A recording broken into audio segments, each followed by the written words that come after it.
If you're hearing this, it means you've managed to tune in past the Imperial interference and answered the call to join me. Good. That means you're sharp, and you'll need to be sharper still. The lot of you have chosen your path. A crew of daring hawkers, ready to carve out a place in this city's underbelly. There's no time for dallying.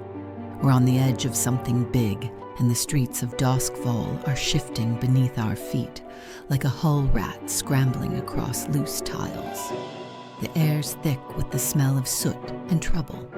Let's start with the news you won't hear from the sanctioned broadsheets. Our friends have been picked up by the Bluecoats. They're not alone. The City Watch announced last week they apprehended some mysterious dissident. No details, no descriptions. That alone tells me they're scared. And when the immortal emperor is scared, we should all be worried. And right on cue, the boot tightens. The so-called monitor spheres have been released into the city. Glowing, silent, hovering things. Their glass surfaces reflecting nothing but judgment. Some whisper they're ghosts bound in iron. Others say they're just machines, but I say it doesn't matter. They see what the emperor wants them to see. They report what he wants them to report. And if you think you can run from a floating eye that never sleeps, I've got bad news for you. Best to work around them, not against them. Find the blind spots. Use the fog to your advantage. There's always a way. Speaking of ways in and out, the Spark Runners have their eyes on something, or someone. Word is they've been sniffing around the trail of the so-called mysterious dissident. That means they know something the Bluecoats don't, or at least they think they do. And when the Spark Runners take an interest, it's never out of curiosity. It's because they see profit in it. Maybe they want to move them, maybe they want to silence them, or maybe they're just looking to cut a deal with the highest bidder. Whatever their game, it puts them squarely in our path. So watch your backs. When the Spark Runners start circling, it's only a matter of time before the sparks fly, one way or another. And what of the truth seekers, the self-righteous scribes of the ink rakes? They're sniffing at the heels of the Emperor's inner circle, digging into whispers of supply routes shifting, hidden war chests, entire trains of black powder vanishing in the night. If you think this city is tightening under Imperial grip just for the sake of order, you're a fool. There's war coming, and not the kind fought in back alleys over turf. This is something bigger, something that reaches beyond Doskvol's walls. The ink rakes know it, but knowing and surviving are two different things. If they don't play their cards right, they'll be the next ones disappeared. Meanwhile, down in Night Market, the air is thick with something worse than the usual stink of industry. Something sickly, something rotting.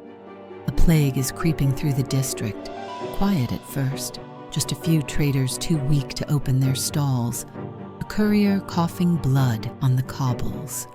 But it's spreading. The Bluecoats are keeping it quiet for now, but we all know how that goes. Soon enough, the quarantine orders will come down, the gates will be locked, and the sick will be left to fend for themselves.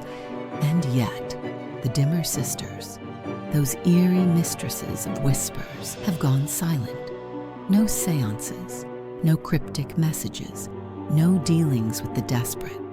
Some say they fled before the sickness took hold. Others say they're still there, watching, waiting, untouched by the plague, while the rest of Night Market drowns in it.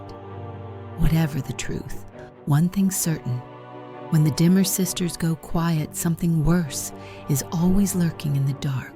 So where does that leave us? It leaves us in a city where the grip of the Empire is getting tighter by the day. It leaves us in a place where sickness spreads in the dark, and silence from the wrong people is just as deadly as the plague itself. It leaves us staring down floating eyes and vanishing allies, with the rules shifting under our feet like sand in a storm. But it also leaves us right where we thrive, on the edges, in the spaces between, moving where the light doesn't reach. And for a crew of daring hawkers like us, that means opportunity. In a city choking on fear, people will pay dearly for hope, for escape, for something to cling to. We deal in the forbidden, the coveted, the necessary. The Empire might tighten its grip, but there will always be those looking for what they can't have, and we'll be the ones to provide it. Because if there's one thing I know, it's that no matter how bright they burn their lamps, there's always shadow enough for those willing to walk it. Stay sharp, stay quiet, and above all, stay free. The Spectrovox will broadcast again when it's safe. Until then, get on Discord and finish forming our crew. We're about to put plans in motion. You are listening to NonPlayer Chaos. Join our Discord to become part of the game. Be part of a crew of scoundrels and influence the Interactive Play podcast.